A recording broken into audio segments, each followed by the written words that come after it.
La plupart n'allait pas à l'école pour apprendre, on y allait pour survivre. Chaque matin, c'était pas un trajet scolaire, c'était une mission commando. Le sac sur le dos, la peur dans le ventre et les prières au bout des lèvres. Ici, il n'y a pas à faire de 2 heures d'école 4. Non. Ici, tu arrives en retard, on te frappe. Tu parles en classe, on te frappe. Tu respires trop fort, on te frappe.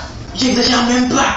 Les différents types de profs en Afrique. Le prof frustré. Moi, dans ma jeunesse, Victor Hugo à la bougie. Bah oui, il n'y avait pas Netflix à cette époque. Je n'oserais jamais reconnaître un prof. Le prof sadique, lui, c'est un vrai psychopathe. Tu veux jouer, on va jouer. Et tu sais que quand il dit ça, tu vas faire des pompes jusqu'à ce que le sol te supplie d'arrêter. Et t'as 9,5, mais j'aime pas ton écriture, donc 7.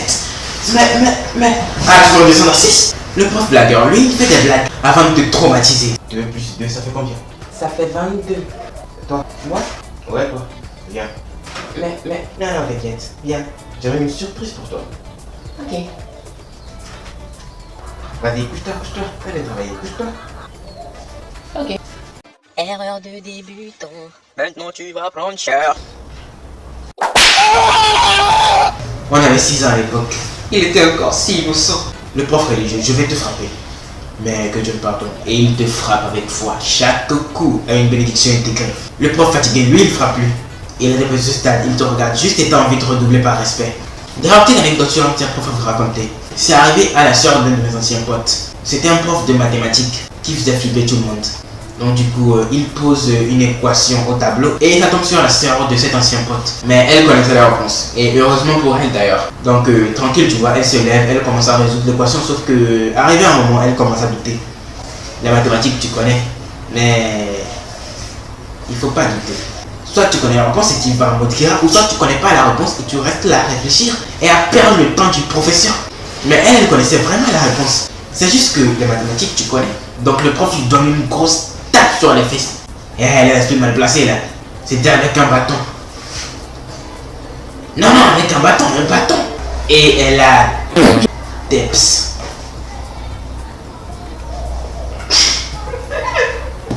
Mais pourquoi elle rigole? Où est le rapport? Mais justement, tout le rapport y est quand elle a pété. Elle a oublié la réponse. Certains disent qu'elle aura oublié par peur, mais d'autres s'accordent à dire que la réponse lui serait sortie par les fesses. Quand elle a Deps. C'est même logique en vrai. Les défis des élèves. Être élève, c'était comme jouer à Squid Game, mais avec des cahiers. Ton objectif? Éviter les coups et sauver ton bulletin. Tu te réveilles à 6 heures, tu cours en récitant tes leçons et tu pries pour qu'il y ait grève. Et il y avait toujours ce moment, le silence avant le ramassage des copies. J'avais encore des frissons. T'entends juste ramasser vos copies. Et t'as envie de crier, non monsieur, je dois encore tricher. Mais tu le fais pas. Et même si tu connais la réponse aux questions qui te restent, si le prof te dit ramasse ta copie, crois-moi, tu vas ramasser ta copie. Ton cerveau va continuer, mais ton corps te lâche. Et il a raison, c'est lui qui subit. Le prof pouvait te faire rater ta composition juste avec un regard. Ton plus grand rêve, c'était qu'il oublie ta copie. Ton plus grand cauchemar, qu'il se souvienne de ton prénom. En Afrique, la note, c'était pas une évaluation. Ouais, j'ai dit en Afrique, bof. À force, tu as compris. La note, c'était pas une évaluation, c'était une sentence. Tu pouvais avoir 18 et quand même être humilié. Ah, donc tu crois que tu es intelligent? On va voir ça au prochain trimestre. Mais qu'est-ce que vous voulez à la fin? On félicite jamais les élèves, si ils prennent la grosse tête. C'est totalement assumé. Et si t'avais 5, c'était pas un échec, c'était une déception communautaire. Tu veux tuer tes parents? Tu veux me faire honte? Non monsieur, j'ai juste pas compris le chapitre 4. Tu veux pas répondre à la vie non plus? Pourquoi ils font ça? Non, c'est la raison de fin. Pourquoi ils font ça? Avec le temps, on finit par comprendre. Ces profs-là, ils tapaient pas pour se défouler. Enfin, certains si, mais bon.